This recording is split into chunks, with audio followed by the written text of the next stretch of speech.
Could Kristaps Porzingis' story in the NBA be about to enter yet another unexpected chapter? Not long ago, he was a key piece on a championship roster, the symbol of a high-risk bet and rare talent for a modern center. Today, the picture looks very different. Porzingis' final season with the Boston Celtics ended far from the ideal script. A serious medical condition, postural orthostatic tachycardia syndrome, interrupted his rhythm, limited his conditioning, and reduced his availability to just 42 games.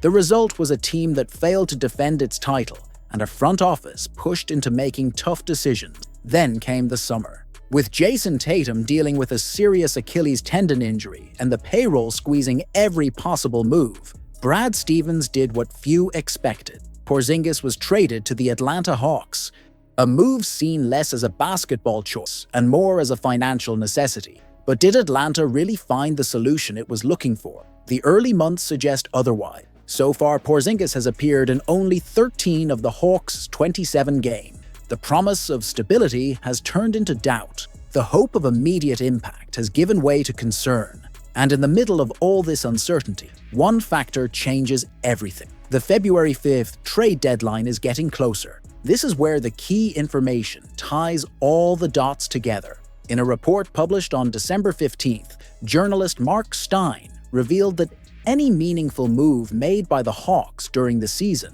is expected to involve Porzingis' contract, valued at $30.7 million and nearing expiration. Stein was blunt. The player is expected to remain sidelined for at least 2 more weeks, still dealing with the same health issues that already affected him in Boston. Even before that announcement, he had missed 7 of the team's previous 8 games. And this is where the debate truly heats up. When healthy, Porzingis remains one of the hardest centers to guard in the league. He scores around the rim, stretches the floor with his shooting.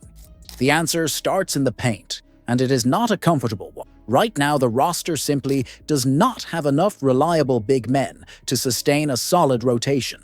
Luka Garza was given opportunity, but he failed to convince Joe Mazzulla.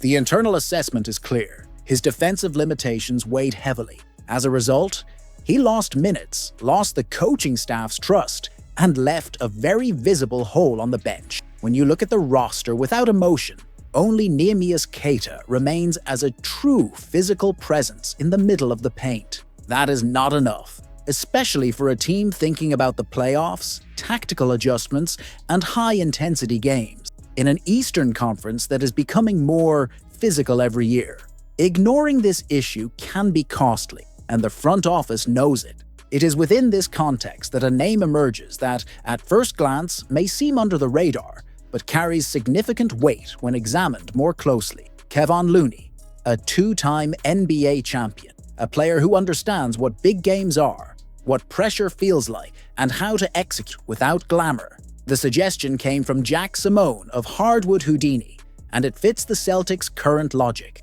Looney became trade eligible on December 15th and profiles as a controlled risk option. He does not require major assets, does not compromise the team's long-term financial outlook, and still creates flexibility for next summer. In an increasingly restrictive cap space environment, that is not a detail, it is strategy. But there is one point that raises question. Looney has barely played in New Orleans, just 12 games so far, almost always in limited minutes. That triggers concern. Is it a lack of opportunity, a coaching decision, or simply a fit that never materialized? The answer is not simple, but context matters. The Pelicans are in a turbulent phase, with unstable rotations and priorities that shift week after week. So what does Looney actually bring on the floor? On Monday night, the Boston Celtics faced the Eastern Conference leader, the Detroit Pistons, in an intense, physical and unstable game from start to finish. The lead changed hands 15 times. The atmosphere felt like the playoff. But when the game truly tightened in the fourth quarter, Cade Cunningham took control. Boston could not respond, and the final score was clear, 112-105 for Detroit. At first glance, there are reasons for a balanced evaluation. Jaylen Brown played aggressively. Derek White delivered in key moments. Even with just 25% shooting from three-point range, the Celtics competed until the end. But that is exactly where the most serious warning of the night appears. This game exposed a problem that had been postponed for too long. If the Celtics want to truly compete while Jayson Tatum is out, they can no longer ignore the fifth starter spot. Joe Mazzulla has tried everything throughout the season. Sam Hauser, Josh Minot, now Jordan Walsh. In recent games, Walsh has at least brought energy, perimeter defense, and consistent effort. He has improved. He became a reliable on-ball defender. Within the defensive concept, it worked for a while. But against an elite team, the limitations became clear. Walsh is predictable on offense. He lives almost exclusively off open three-point shots. On low volume, he does not create advantages. He does not force defensive adjustments. And organized defenses know exactly how to deal with that. The problem is that this time, not even the defense made up for it. Walsh had clear difficulty containing Cunningham. He committed 4 fouls in just 17 minutes. During that stretch, the Celtics were outscored by 10 points. That matters, and it matters a lot in big games. Mazzulla tried adjustments. He gave opportunities to Baylor Shireman, Hugo Gonzalez, and Josh Minot as primary defenders. He rotated matchup. He leaned heavily on zone defense. Even so, Detroit maintained an offensive rating above 119, a number far too high for a team that wants to compete at the top.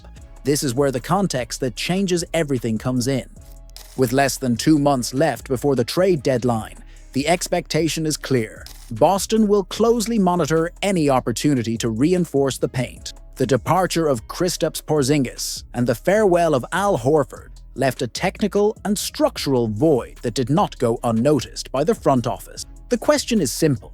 Where can value be found without compromising the future? In recent days, one name started to surface more insistently: Ivica Zubac, a productive, consistent center, underestimated by many, playing for a team going through a fragile moment. The Los Angeles Clippers have been piling up losses, sit near the bottom of the Western Conference, and seem far from any real ambition this season. At first glance, the scenario looked perfect for Boston to watch from a distance and perhaps move closer. Then came the cold shower. Insider Brian Windhorst was direct, with no ambiguity and no room for interpretation. Zubac is not available. Not now. Not in side deal. Not as a liquidation asset. According to Windhorst, the Clippers have not entered seller mode despite their poor record. More than that, he made it clear that Zubac does not even fully fit the profile Boston is looking for at this moment. That detail changes everything. The Celtics are not just searching for a traditional center. The focus is to rebuild the interior in a smart, flexible way that aligns with the future. This is not a desperate race for immediate win. It is a cold calculation. The 2025-2026 season was always viewed internally as a transition year. Financial adjustments were inevitable. Porzingis is gone. Horford chose a different path. Jayson Tatum began the year recovering from a serious Achilles tendon injury. Within that context, the pressure for results was never at its highest. If the team struggles, it is part of the plan. If it reaches the playoffs, great. If it goes beyond that, it is a bonus. Boston does not need to force a move right now, but it also will not ignore an opportunity that makes sense in the medium and long term. And that is where the discussion becomes more complex. Zubac is coming off an excellent season. He played 80 games last year, averaging nearly 17 points and more than 12 rebounds. He was one of the most consistent centers in the league on both ends of the floor.